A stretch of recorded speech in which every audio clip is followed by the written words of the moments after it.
and anyone could tell you that has ever worked with him. You may play a role 2 years with him, and the last night he'll be suggesting, oh, let's move up right. It's never really worked here.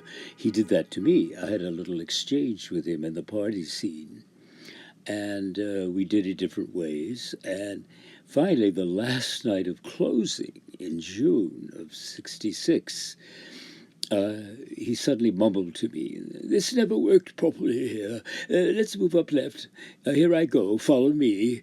And here I am running after him up stage left. And it was the last night of the play. We've been playing it in all those cities on the East Coast and Canada. But he was always changing his mind. So he was directing this party scene. We all had our scripts out. And he would say, no, you rise there. Oh, no, sit. No, rise. Yes, you could rise there. You stay there. Don't move. You move. Now, yes, and you move left. No, not that left. The other left. Oh, why are you all popping up and down like that? It offends me so. So we kept offending him because we were popping up and down. And of course, there was no chance to change or erase anything in our scripts. It was going so fast, so we would have to scratch things out and write over it. So the script looked like Egyptian hieroglyphics with all these markings all over it. Now, the reason I'm telling you that is hold that thought in mind, because that's going to come up in a few minutes in terms of Vivien. So we did our best, to please him. And there was one actor from Actors Studio in the cast. Well, no one dared tell Gilbert that, but I don't think he knew it, but he found out. And poor boy, he looked sort of like Charles Lawton, a big, stout guy. And he had his script out, and in the script it suddenly said he was supposed to dart for vodka. And he realized he was on the wrong side of the stage. Gielgud had put him on the wrong side, and the vodka urn was on the other side. So he rushed around, mowing everyone down in the middle to try to get to the vodka. And Gielgud sings out in the auditorium, oh my God! What is that great hulk hurtling across the stage like a Viking ship in full sail? Oh, it offends me to the very soul. And you must know, if any of you knew him, John Gielgud could order a ham and cheese sandwich in a diner in New York, and it would sound like he was on the ramparts of Elsinore, getting ready to avenge his Hamlet father, because he was just born with a silver spoon in his mouth, and he was terribly Shakespearean about everything.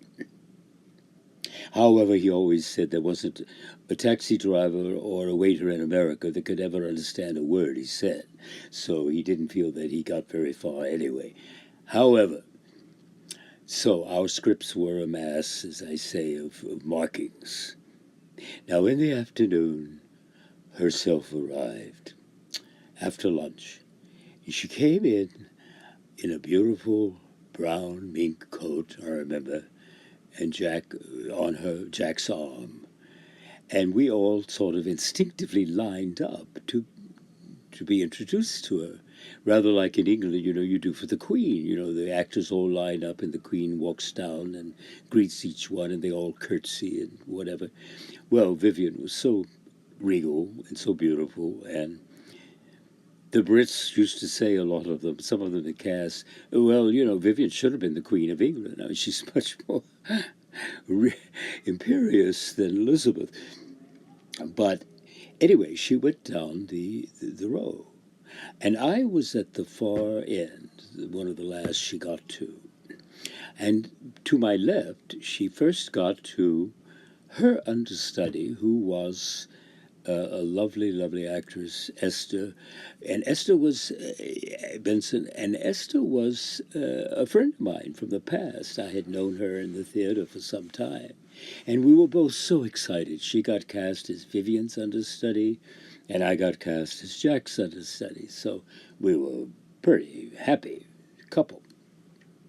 She got to Vivien, and she looked up at her, and she said, I'm Vivien Leigh. And Esther blurted out, yes, you are. as if Vivien needed reinforcement. I mean, that's who she really was. But Esther was very nervous, and then she got to me, and all my life I had thought, what if I ever got to meet my idol?